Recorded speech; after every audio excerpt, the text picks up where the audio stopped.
aqui nessa linha de inspiração e tal, tem os desdobramentos, dentre os quais está vinculada a ideia da inerrância e da infalibilidade do texto. Em que sentido esse texto é inerrante? O que seria essa inerrância? Qual seria, né, em que ela abarca e essa ideia da infalibilidade desse texto que nós colocamos como diferencial, que, portanto, é uma regra para nós. Trota, contigo. Então vamos lá. Quando a gente fala da inerrância do texto, é que a Bíblia ela não contém erros. A gente precisa destacar isso, né? O próprio Jesus ele deu testemunho das Escrituras, né? Ele deu testemunho das Escrituras não apenas nas verdades de fé, nas verdades religiosas que a Bíblia apresenta, mas também nos seus relatos, né? Nos seus relatos históricos, né? Quando a Bíblia tem até um pensamento que diz, né, que esse pensamento, eu vou até citar aqui, que é do Norman Geisler. Ele diz o seguinte: a Bíblia não é um compêndio de ciências, mas quando ela trata de assuntos científicos em seu ensino, ela faz sem cometer erros. A Bíblia não é um compêndio de história, mas sempre que a história secular se cruza com a história sagrada em suas páginas, a Bíblia faz referência a ela sem cometer erros. Se a Bíblia não fosse inerrante e não estivesse certa nas questões factuais, empíricas, comprováveis, de que maneira seria possível confiar nela em questões espirituais não sujeitas a testes? Então, basicamente, quando a gente fala que a Bíblia ela não contém erros, é que a gente crê que não há nenhum erro na palavra de Deus. Porque se nós admitirmos a possibilidade de ter um erro, pode ter muitos outros erros. E como confiar na palavra de Deus? Então, e a infalibilidade é o conceito que está muito ligado à inerrância, né? A inerrância diz que a Bíblia não contém erro, e a infalibilidade diz que a Bíblia ela não pode cometer erros, né? É muito semelhante isso, mas na verdade é o seguinte: por que ela não pode cometer erros? Porque a sua essência é divina. Se a gente crê que a Bíblia ela foi inspirada por Deus, né? Essa inspiração que é diferente, fruto da revelação, não é a inspiração poética de alguém que teve um certo insight, uma certa percepção e resolveu escrever, mas é uma inspiração divina, ou seja, o assunto que está vindo ali é um assunto direcionado pelo próprio Deus. E se é direcionado pelo próprio Deus, guiado, conduzido, soprado por ele, supervisionado por ele, obviamente não tem erro. E não tem erro nas questões religiosas, nas questões de fé e nas próprias questões históricas. Porque se a gente admitir a possibilidade de um erro, a gente pode abrir a guarda aí para acreditar em muitos outros erros. Então, como confiar? E aí algumas pessoas que admitem os erros, eles tentam fazer uma separação, né? Que a Bíblia não é a palavra de Deus, mas a Bíblia contém a palavra de Deus, a Bíblia torna-se a palavra de Deus. Mas eu acredito, de fato, essa é a minha visão, né? Que a Bíblia, ela é a palavra de Deus. Ela é a palavra de Deus. O pastor Natan falou algo muito interessante, né? Que o texto foi inspirado, não as pessoas. Eu sei que essa frase, às vezes, ela pode chocar alguém que está escutando, mas é basicamente o seguinte, explicando aqui.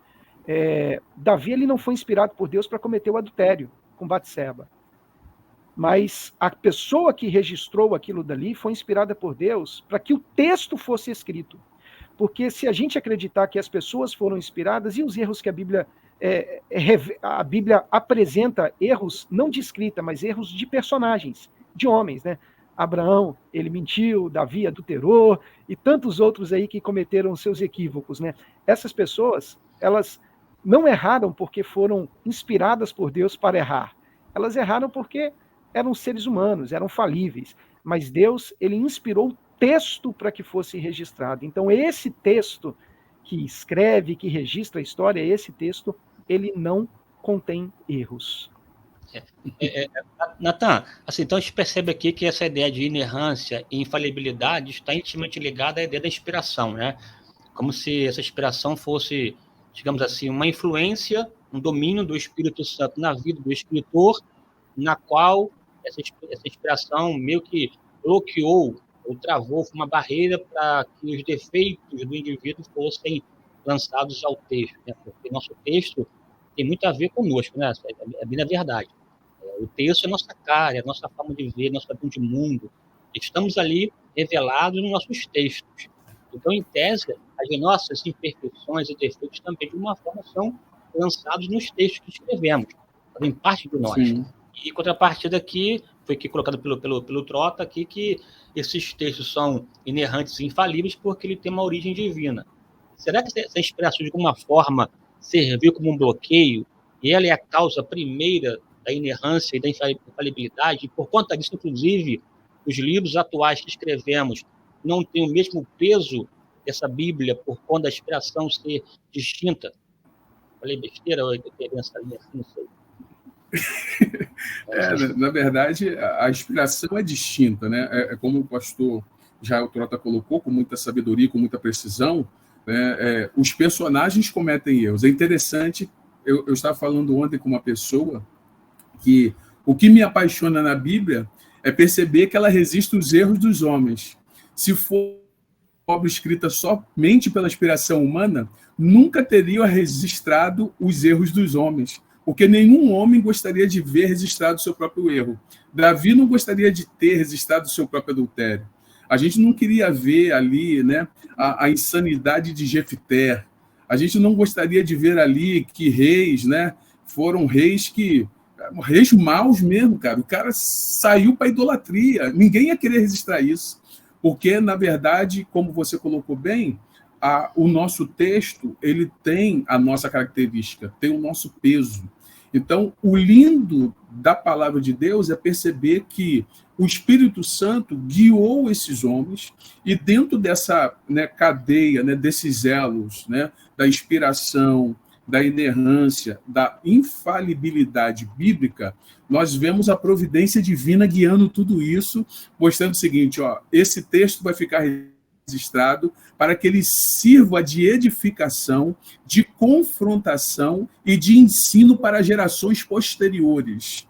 Então, eu entendo que esse registro foi guiado pelo Espírito Santo, o que é diferente de nós hoje, porque nós hoje temos, graças a Deus, como fonte a palavra de Deus, né? Então, os nossos textos, provavelmente, daqui a um tempo, terão que ser atualizados em algum momento. Pode ser que surja uma outra evidência de alguma coisa, dependendo do texto que a gente escreva, e que a gente vai precisar dar uma atualizada, né? A Bíblia não. A Bíblia ela foi escrita de tal maneira, meu irmão, que pode chegar século 23, a gente pode estar de nave espacial, se nós estivermos aqui ainda, né? Estou aqui, né? A Bíblia vai continuar valendo com os mesmos princípios, falando ao homem, ao coração do homem, de uma maneira muito singular. Sem querer avançar aqui na conversa, né? E parar aqui um ponto que eu preciso tirar essa pergunta aqui, pastor Trota. Bem, não tem erro, é infalível, mas aparentemente encontramos nos textos algumas contradições de informações diretas ou de nome de personagens distintos. Desceram ao Egito com 70 pessoas ou 75, foram 400 anos ou 430. Judas morreu enforcado ou teve o seu intestino exposto, né? São relatos distintos. Essas aparentes contradições e tal, assim, não seria, de alguma forma, um olhar peculiar do autor? Enfim, como resolver esses dilemas assim, né? Sem ser maldoso. Vamos lá, né? A gente precisa entender o seguinte, que quando a Bíblia ela foi escrita à própria mão, né? Em manuscritos, né? Em rolos de papiro, em rolos de pergaminho. E quando as cópias elas foram sendo criadas, essas cópias também eram cópias manuscritas. Se hoje, com todo o apoio que a gente tem de recurso da tecnologia, às vezes a gente faz, na linguagem militar, a gente fala nega de dedo, né? Quando sem querer você vai digitar alguma coisa ali, você erra ali e muda a letrinha, né? Às vezes no WhatsApp você está mandando uma mensagem, de repente você lê a mensagem depois e peraí, não era isso que eu queria dizer, né? A palavra saiu errada, né? Isso é nega de dedo, ou seja, faz parte, né, quando você está escrevendo um texto. Então, muitas cópias que surgiram eram cópias que em algum outro momento elas apresentavam algumas imperfeições. E essas imperfeições eram sempre com base no copista, não com base nos textos autógrafos, né, que é a linguagem teológica que a gente utiliza para falar dos textos originais, né, que foram escritos ali pelos autores inspirados por Deus. Então são erros de copistas, né, são imperfeições de copistas. Na linguagem do estudo da Bíblia, a gente fala que são as variantes do texto bíblico, né, dos manuscritos, das cópias, mas convém destacar aqui, pastor Gilson, que existe um estudo que não há nenhum livro como a Bíblia, que possui tantas cópias, tantos manuscritos, para que se possa fazer um estudo comparativo. Então, quando a gente pega todas essas cópias, há sim centenas e até milhares de variantes. Mas às vezes as variantes, a gente tem milhares de variantes em um mesmo texto, em um mesmo versículo. Muitas possibilidades. Só que foi feito um estudo e descobriu-se, com base nas cópias que a gente tem, né, porque quando eu falo com base nas cópias, eu preciso destacar aqui o seguinte: se a gente pegar uma obra antiga, essa obra antiga vai ter talvez aí algumas dezenas de cópias. A Bíblia possui milhares de cópias.